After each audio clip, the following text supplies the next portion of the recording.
Hello and welcome to Faster Indian.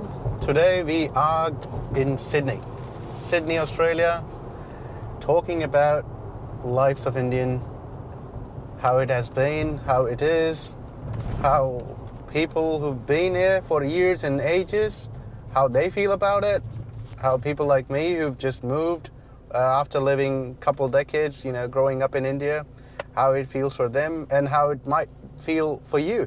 If you are coming or you're planning to come to Australia, anywhere, Sydney, Brisbane, Queensland, wherever you go, the life is the same pretty much, except if you go to Perth, I would say. That's a shit place.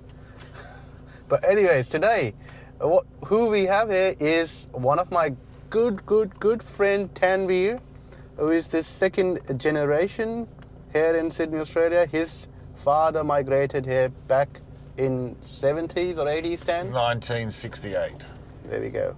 So we're going to talk to Tanvir about how life has been growing up in Sydney, Australia with all the Goros, the whites, we call them. Obviously, and I know a lot of people who are watching from US and UK, these videos, you might even get a bit of a glimpse at how it feels to be a migrant. It's a different side of life. The things, what we go through as a migrant is very different to a person whose family's been here and, just haven't migrated. Locals. Let's start with Tanvir. So Tanvir, tell me your story. How your father came, from the day you were born, what you remember. Sure. So I'll let you all know that I'm actually driving at the moment, so I may not be looking into the camera too often. My parents came, as we mentioned, in 1968. My father was a doctor and he applied for a job he was in the UK with my mum. He applied for a job here in South Australia, and he was lucky enough to secure that role or that job to work as a doctor in a small country town in South Australia. Now, it was an interesting environment back then, because when he applied and secured the job, Australia had in place what they called the White Australia policy, which was effectively an immigration policy for whites only, or Anglo-Saxons only. But because of his education and his position as a doctor, and the fact that there was an acute shortage of medical practitioners in the rural regional areas of Australia, he was granted permission. So they came out here. So I was born in South Australia some few years after they arrived, and I can only imagine some of the difficulties that they faced, and others that came, other Indians, Pakistanis that came during that period. I think they were faced with racism. I think they were faced with local residents that perhaps were curious, didn't understand, hadn't been exposed to foreigners from the Indian subcontinent. So there would have been those difficulties as well. But one thing I do remember as a kid growing up is that they had a huge network of friends.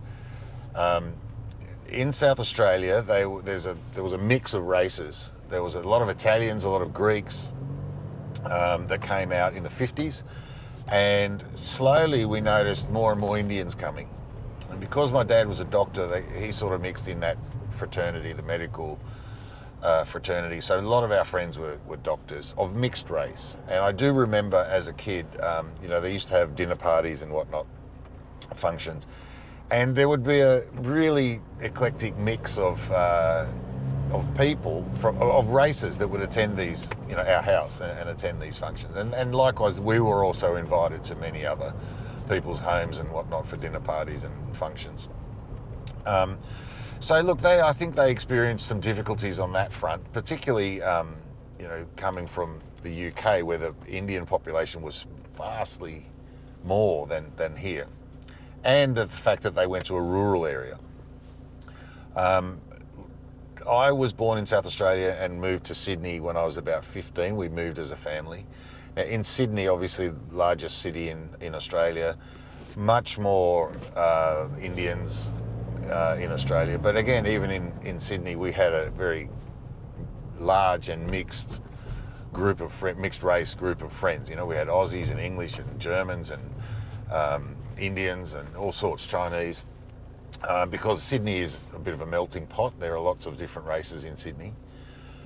Myself, growing up, went to the local high school where I live, and I was probably at the time, my sister and myself were the only Indians in that school. There were 1,600 kids at the time when I went there, and we were the only Indians. Now, my sister's very fair skin colour, and I'm not so fair.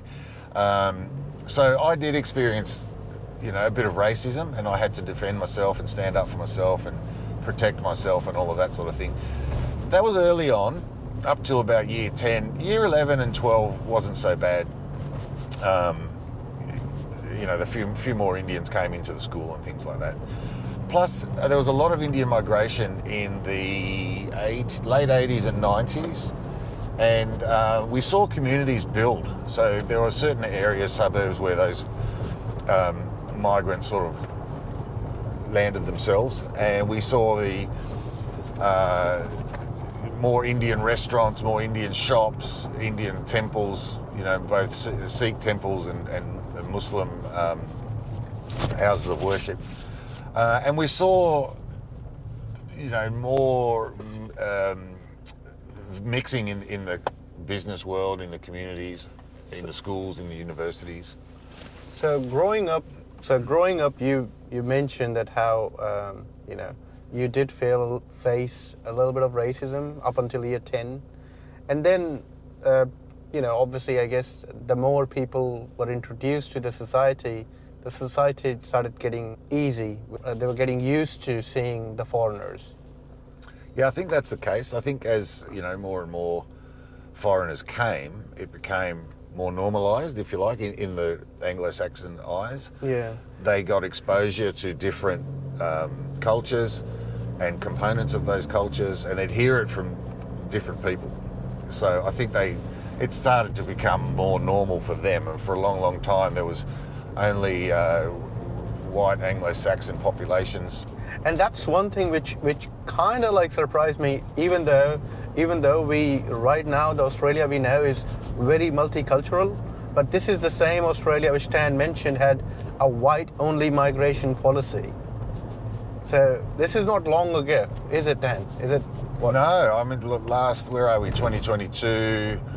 This was in the 60s and maybe the 50s as well. I'm not entirely sure of the exact dates, but I know that in 1968, when my parents came, there was... it was still in place. I'm fairly certain it was still in place, because the interview process, they came from England to Australia, so they had to interview at the Australian consulate, I think, over there. Yeah. Questions being asked about how they would integrate and assimilate and things like that.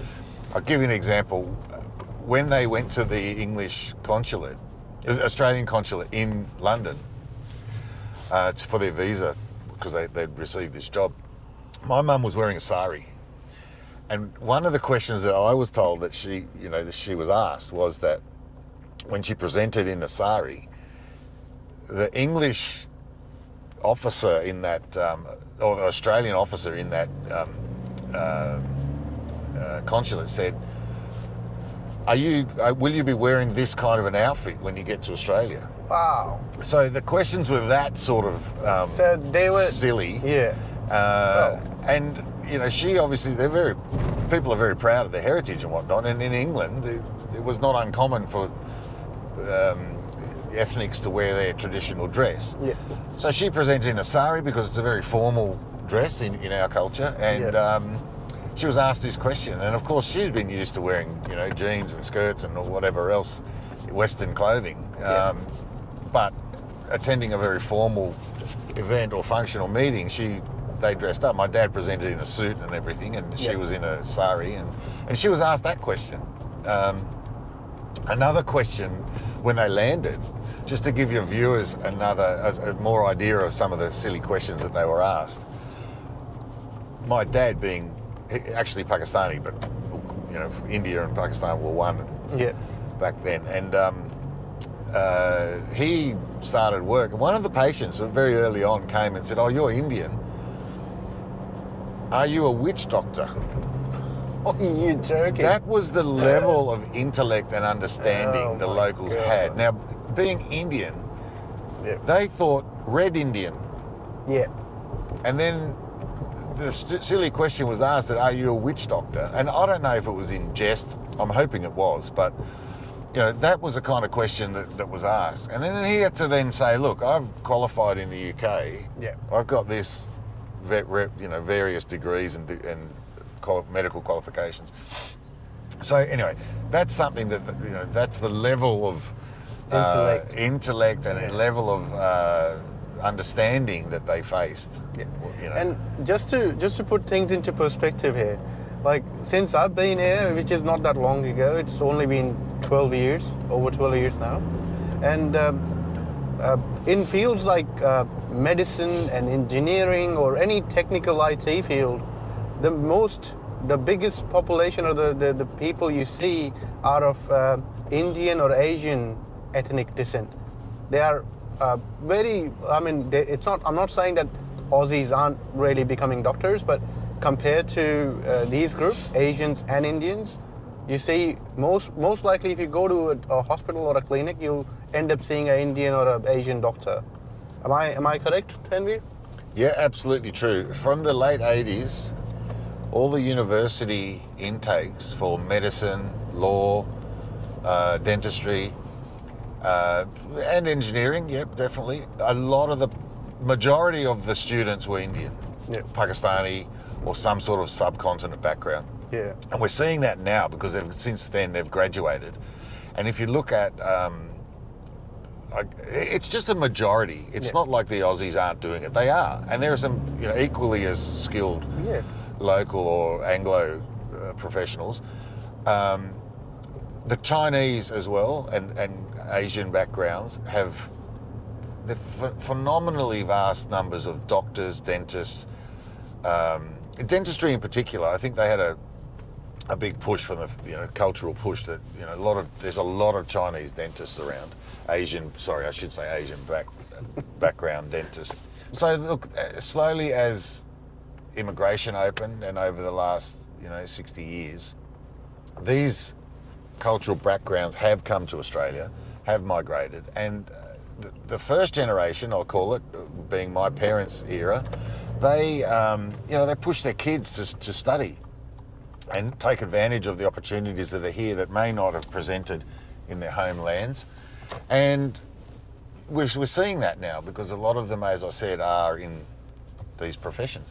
Yeah, and like just to give you an idea, even though Indian families have moved here and, you know, tried to adjust into the Western society and the culture as much as they have, tried that, but they haven't lost their own the cultural side of things. So mainly the Indians I've noticed who have moved from India in 80s or 90s, they're still carrying those roots. Even though the Indians who are living in India, they are more modern and westernized than the Indians who actually moved here years ago.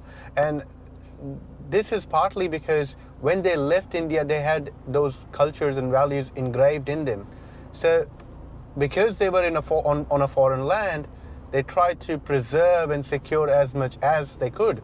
And that's what they preached to their kids. So they would like to hang on to that tradition. And it's not like going to a foreign country, you lose the tradition or... You touched on an interesting point, and I've had these discussions with my parents as well. What we've seen, or have seen, is that I'll talk in terms of the Indians. So the Indians and Pakistanis that have come over in the 60s or the 70s, they came over, you know, as adults with an understanding of their own history and tradition. Mm-hmm. When they came here, they came at a point in time. And those values, cultural values and traditions have remained at that point in time.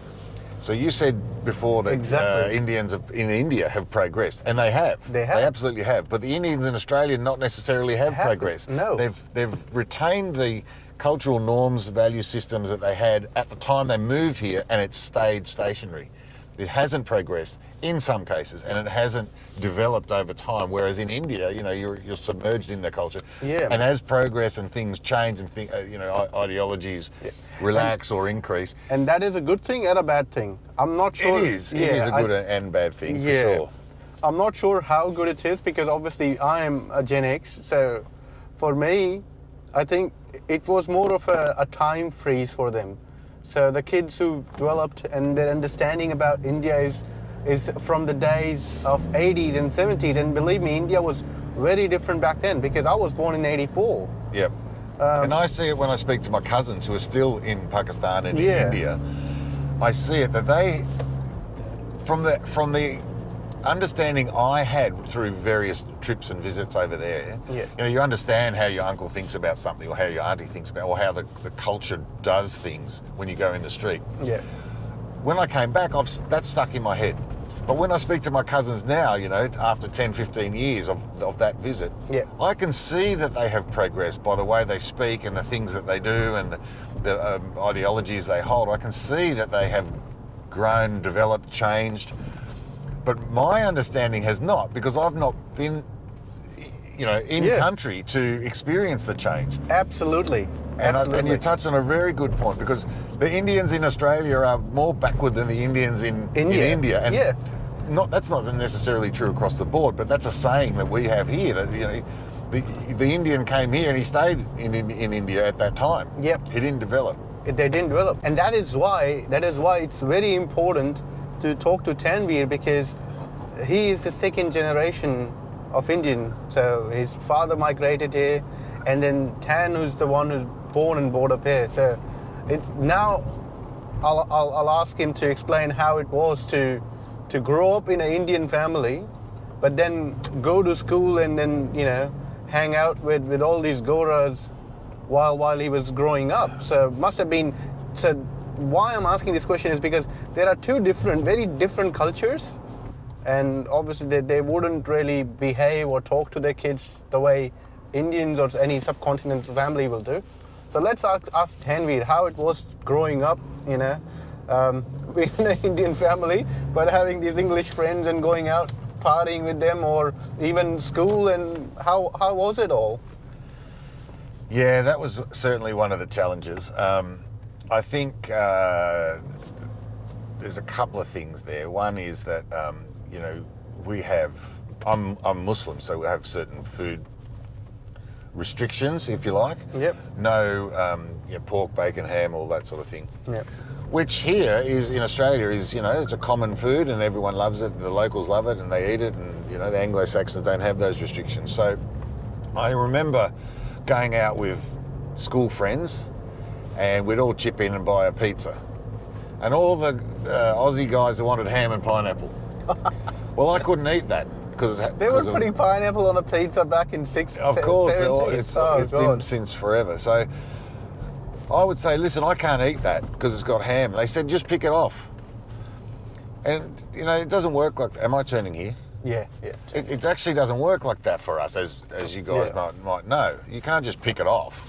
The food's been cooked with the pork product, and the juices and the oils and all that sort of goes through the food. Yeah. So there was an education process. That's the second thing I wanted to mention, is that these guys didn't know. They said, oh, if you don't eat it, just pick it off. And it's like, well, no, it doesn't work like that. So then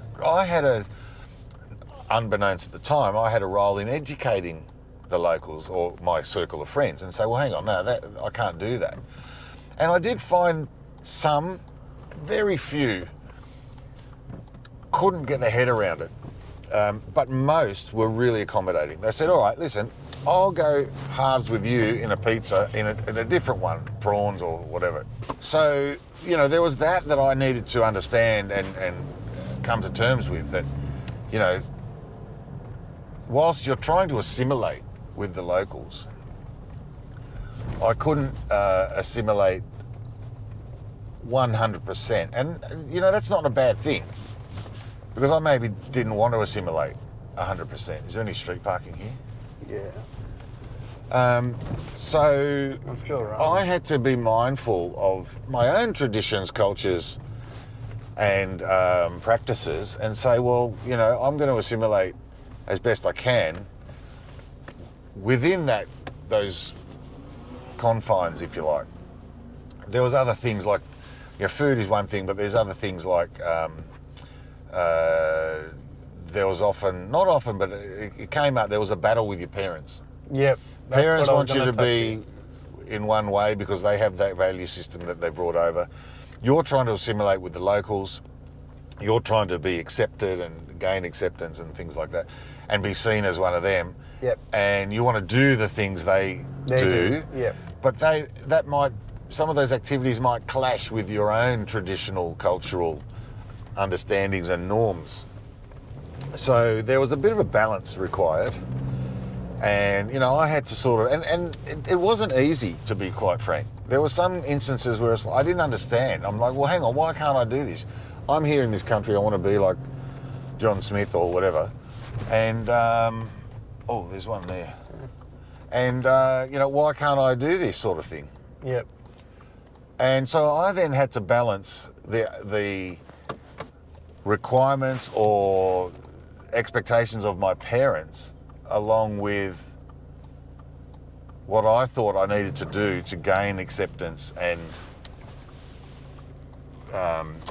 acceptance by my peers. Yeah, I mean, that is one thing which I wanted to touch on, and the reason is because the culture is so different, right? I mean, as a kid, I was smacked by my parents. There's no shame in saying it. And I think most of the Indians have been smacked by their parents or yelled at. And a few times, yes. A few times. So, and this doesn't happen in the Western society, by the way. For those who are not aware of it, they consider hitting a child as a bad thing, as it's going to negatively impact the kid. Anyway, that's my understanding. Just on that, we'll call it corporal punishment, if you like. That was very prevalent in the 60s, 70s, and probably early 80s. I think it has moved away from that now. There's only last week there was a case where a mother was found guilty for smacking a child with a wooden spoon. Now, every Indian kid knows that the wooden spoon was the favourite weapon of choice of their mums. All the mums. Yeah. It was either their chappal yep. or the wooden spoon. And I know myself, you know, there's been several wooden spoons broken across my bottom in the time I was a kid. So as society in a general sense has moved on, this corporal punishment or smacking your kid is shunned now. And in fact, to the point where if you're in public and you smack your kid, you can expect that someone else will report you. And this is very serious. Why I'm discussing all these points on this video is because if someone is coming to Australia and going to integrate in the society, you have to be very mindful of this thing. This is very serious. This can be a very serious offence in a country like this, because smacking a child on back of his head can be a normal practice back in India, you know. But here, if you do that and you get caught, like Tan said, and someone reports you, they might even take your child away. That can happen, absolutely. It's classified as child abuse. Yep. And sometimes, depending on the severity, assault. This lady I was referencing, she was charged with assault. Wow. For smacking her kid, and this was only last week. And I think actually, maybe I shouldn't say. I think she was an Australian descent, Australian lady. Yep. I think. Yeah. So it doesn't matter that only Indians do it. Even Aussies do it too. They smack their kids. That's a complete different topic. But coming back to how Tan was, growing up in an Indian household, and how it is hard to balance those two lifestyles, because I'm pretty sure when he was out, it was pretty much like he was integrating into the Western way of living and going around and doing activities what every Western child was doing. And back home, it will turn into an Indian back home, and Tan would have a different personality, if I must say.